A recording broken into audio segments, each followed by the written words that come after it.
Et salut, c'est Colo qui t'envoie du love, du double love, du triple love, du plein de love. Voilà, je veux te dire que je pense particulièrement à toi aujourd'hui. D'autant plus si t'es en France, parce que c'est un jour assez particulier qui est très marqué sous le signe du Covid 2019. Voilà. Euh, je vais te partager là en fait une sorte de condensé de tout le message que je m'attache à diffuser depuis janvier 2019 avec Love from Colo et notamment avec les rendez-vous du lundi, la minute de Love du lundi. C'est assez particulier pour moi parce que c'est comme si en fait finalement on se retrouvait malgré nous dans cet espace vers lequel plein de, de messages comme ça, là, de développement personnel, de je ne sais quoi, ont envie de t'emmener, c'est-à-dire oui, vas-y, sors de ta zone de confort, mais essaye autre chose, prends un pas, nanana. Toutes ces sortes de messages qu'on peut entendre hyper régulièrement, qui peuvent du coup quelquefois même être ressentis comme des injonctions parce qu'on n'est pas du tout là-dedans. Ben là, en fait, ce qui est particulier, c'est qu'on on s'y retrouve un peu comme ça, quoi. Là, on y est, quoi, les deux pieds dedans, dans cet inconnu, dans cette zone un peu complètement différente de nos façons de vivre, avec vraiment cette notion d'inconnu devant. Euh, et c'est vraiment autour de cette question d'inconnu que j'ai envie de me centrer pour te proposer, en tout cas, un chemin pour avancer.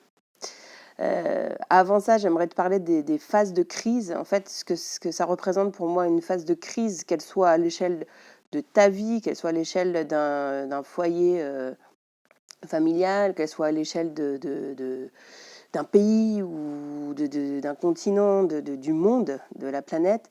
Je pense que dans une période de crise, ce qui ressort, c'est soit le meilleur finalement, soit le pire. Voilà, c'est un petit peu certainement binaire de dire ça, parce qu'il y a forcément un espace d'intersection où il y a des choses qui sont un peu plus lissées et un peu moins polarisées, un peu moins extrêmes. Mais en tout cas, mon message aujourd'hui, il est vraiment là pour t'inviter à œuvrer plutôt vers le meilleur. Et pour moi, ce meilleur, il passe par vraiment l'amour.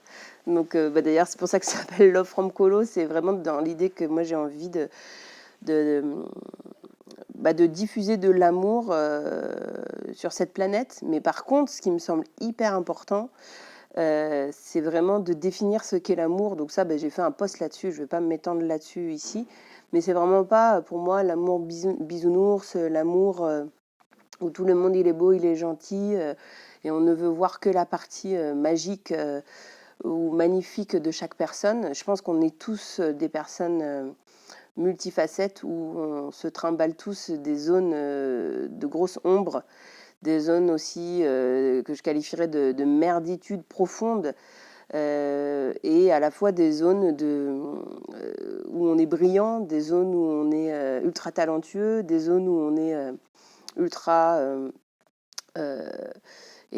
bienveillant, ultra créatif. Voilà, on a toutes ces facettes en nous, et pour moi, l'amour, vraiment, c'est de reconnaître l'étendue de ce qu'on est, nous, chaque être humain.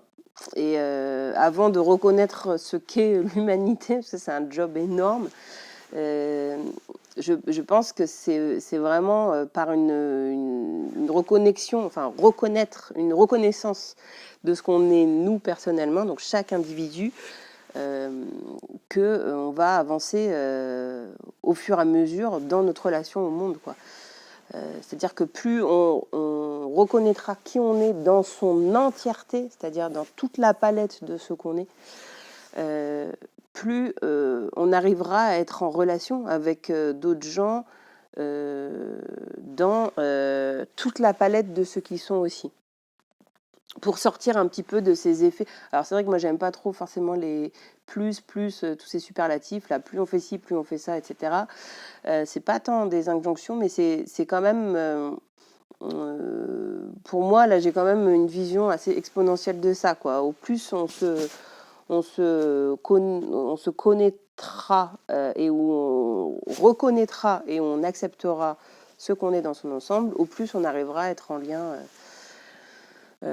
avec les personnes, mais avec cette vision, encore une fois, spectre large. Et cette vision spectre large, pourquoi elle est importante pour moi en ce moment Parce que comme c'est une période assez inconnue, assez changeante, assez troublante pour la plupart des gens dans leur façon de fonctionner, que ce soit par la façon de travailler à domicile si tu n'as jamais fait, travailler à domicile en plus avec tes enfants, tu n'as peut-être jamais fait non plus.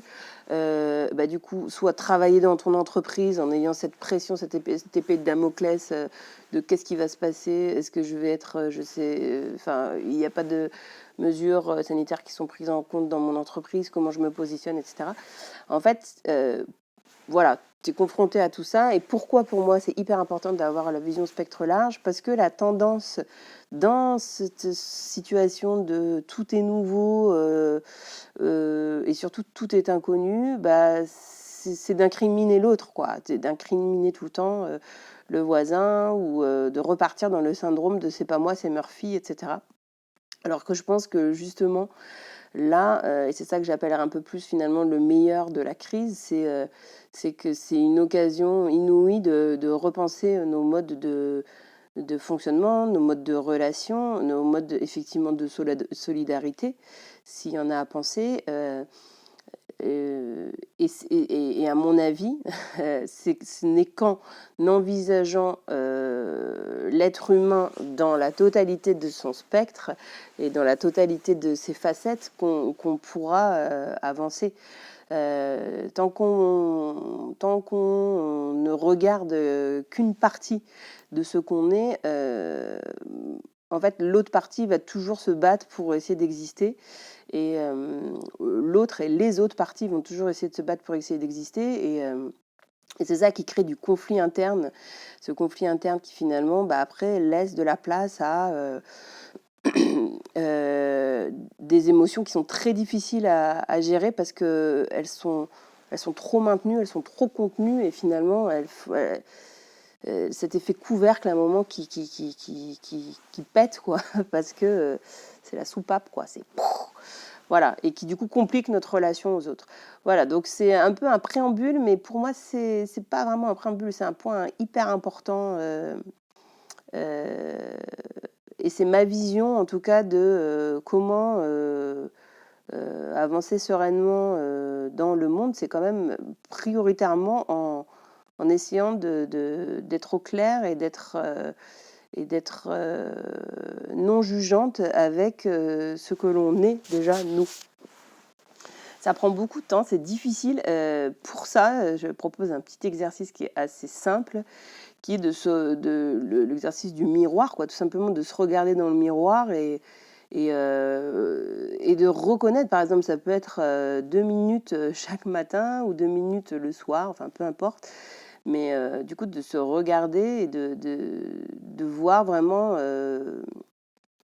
que ce soit physiquement ou mentalement, s'il y a des choses qui viennent en se regardant, ok, je pense ça de moi, mais pourquoi je pense ça de moi? Est-ce que c'est dicté par l'extérieur? Est-ce que c'est la convention qui me dit que je suis nulle ou est-ce que c'est moi profondément qui pense que je suis nulle sur tel point? Ok, alors est-ce que je suis nulle sur tel point? Ok, si c'est un fait que je reconnais, comment je peux m'améliorer? Voilà.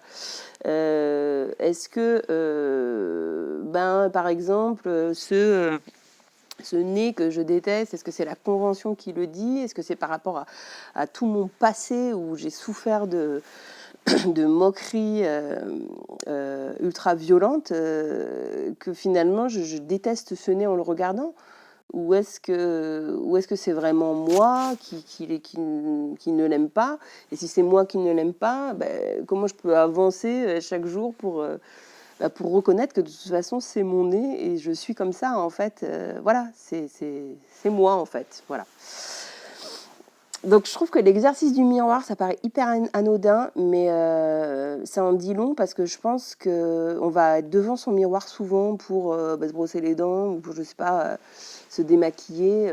Et il y a toujours une action en même temps qui nous fait nous échapper, quoi. C'est-à-dire qu'on va regarder si on a encore un peu de maquillage, etc. Mais là, vraiment, d'être en face de soi, c'est une façon d'accéder à un premier niveau, je pense, de sincérité, parce que c'est vraiment pas toujours évident aussi de se regarder vraiment en face. Voilà en tout cas le premier exercice que je vous propose. Et puis de manière générale, ce que je voulais dire sur cette période, c'est que je sens que c'est une période justement où on est amené à vraiment se rattacher et se rattacher avec douceur, avec exigence et non-jugement à notre plus grande sincérité, que ce soit avec nous-mêmes et peut-être avec les autres, mais en tout cas déjà avec nous-mêmes, parce que c'est la plus importante. Et c'est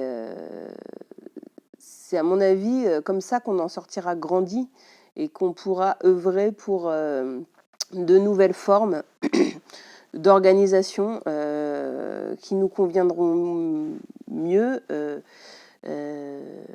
enfin en tout cas qui seront plus en accord avec ce que l'on est profondément. Voilà. Et du coup, pour cette sincérité-là, il y a moi je vois 3 étapes. C'est déjà, le premier point, c'est pour moi la puissance de l'observation. La puissance de l'observation, c'est vraiment un truc hyper important, c'est-à-dire que dans ce contexte déjà de base, si on parle de l'environnement où on est hyper informé, où on a des infos qui tournent de partout, où on peut avoir des infos aussi en boucle suivant à quoi on est connecté, si on a la télé ou si on est sur internet, si on est sur des réseaux sociaux où, voilà, où ça partage dans tous les sens, on ne sait plus où donner de la tête. Observer, pour moi, c'est vraiment la première chose qui permet de faire redescendre des niveaux d'agitation intérieure, d'affolement, etc.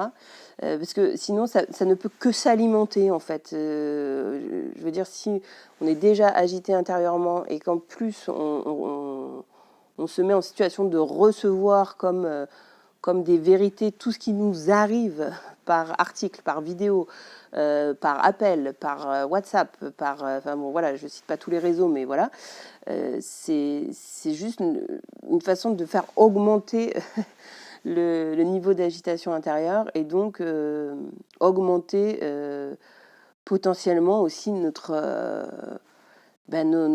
résistances physiques, quoi, parce que ça fait une baisse de niveau d'énergie assez importante quand on a trop d'agitation intérieure. Donc ça, c'est déjà par rapport à l'environnement, mais après, il y a l'observation par rapport à soi-même. Et ça, l'observation par rapport à soi-même, c'est quelque chose aussi, quand on n'est pas très habitué, qu'on ne fait pas trop. Mais moi, ce que je peux proposer, c'est un outil, que je pense comme ça, que moi j'appellerais un scan corporel. C'est-à-dire juste avoir une sorte de mini rendez-vous, un moment d'agitation par exemple intérieure trop élevé, juste se poser si c'est possible 2 secondes et regarder, en fait, ressentir finalement là où est-ce que mon corps est le plus agité. Si c'est par exemple parce que j'ai le cœur qui tape, ok, je reconnais que c'est du coup au niveau de mon cœur, que ça tape à toute berzingue. Donc est-ce que ça... je le vois, je le sens, ok, c'est une observation. Voilà, j'observe ça.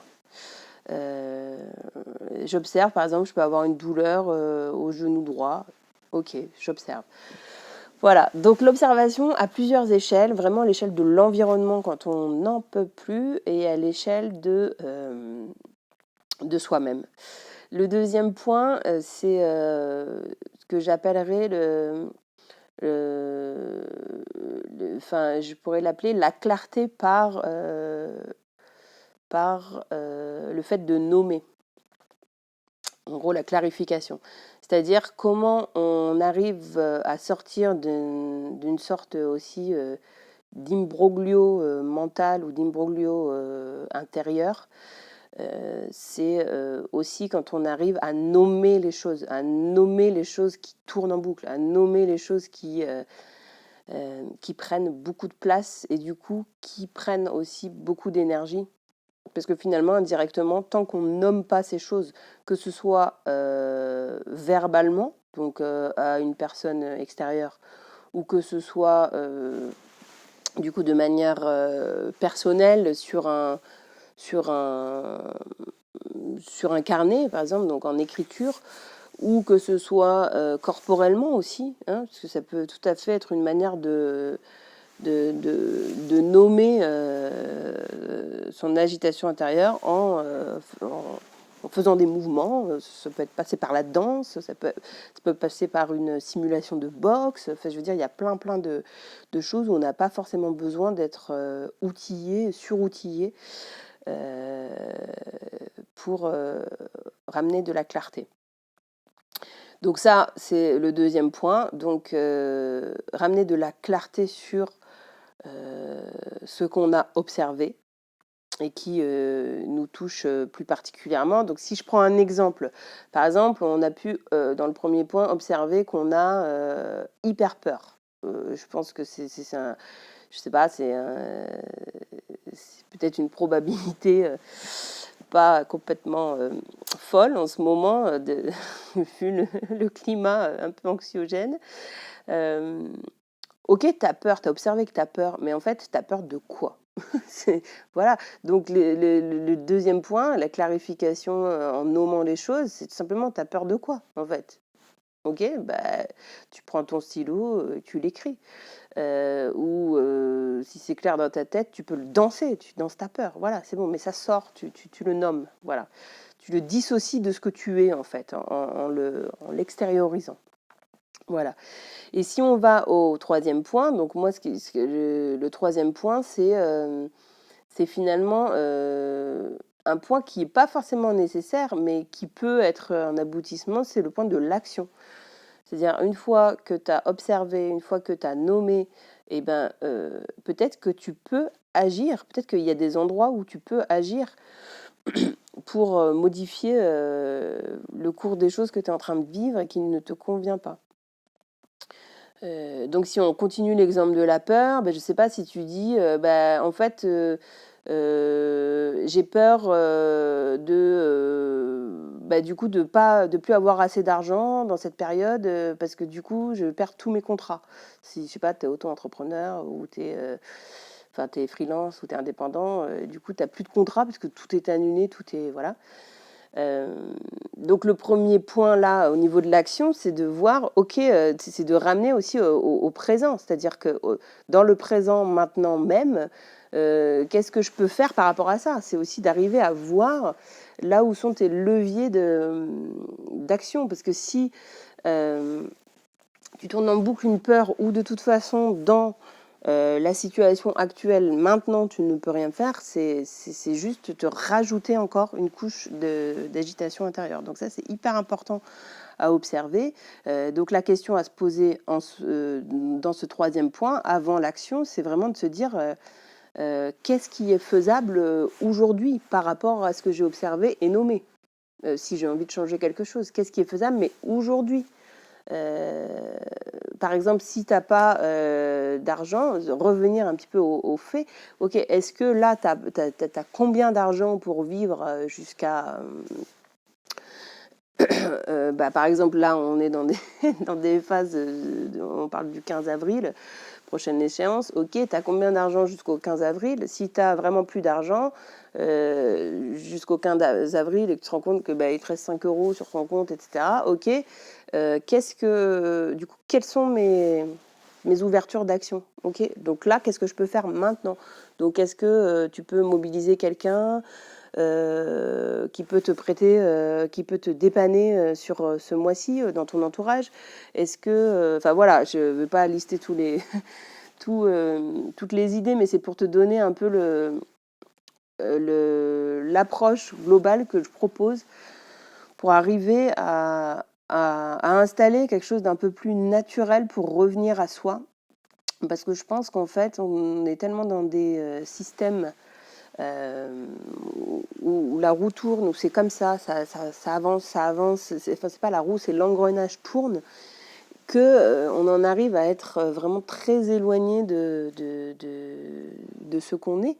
Et on a toutes ces injonctions au quotidien de mais accepte qui tu es, sois toi-même, reconnecte-toi à toi, ce sera plus simple, etc. Toutes ces phrases qui en fait ne veulent rien dire si c'est pas accompagné bah de, justement d'étapes, parce que c'est pas si simple en fait. Si c'était si simple, ce serait déjà réglé depuis longtemps pour l'humanité. C'est juste voilà comment on fait des petits pas, petit à petit, vers soi-même. Et je pense que ces 3 étapes peuvent être en tout cas un bon début à avoir en tête pour cette période un peu troublée. En tout cas, si tu as des questions sur ce que j'ai partagé là ou des remarques ou voilà, enfin, des commentaires, je les lirai avec plaisir. Donc, soit là en commentaire sous la vidéo, soit en retour de mail si tu reçois la newsletter.